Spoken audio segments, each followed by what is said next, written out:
BMW 5 Series. This is a car that combines executive comfort and sporty soul.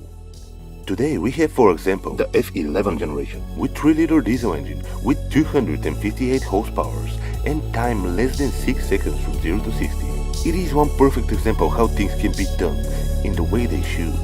It's a symbiosis of a German engineering, practical design and the reflexes of Predator. In general, it's a place that you feel comfort, luxury and a little bit of nostalgia. Actually, it reminds me of an old BMW, but with every high-tech feature that you may need.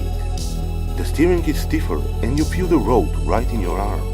It is not childish, not too much, it is just perfect. The gearbox is just marvelous and it shifts telepathically fast. Well, yeah, it's not desperately pretty, but it is well made with expensive materials. It's got seatings for 4, it's got decent boot space, and it's comfortable and fast. So is there anything else that you may need in a family saloon? I don't think so. So this car is just utterly brilliant.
If you like this video, subscribe to Touring Car Show channel, and thanks for watching.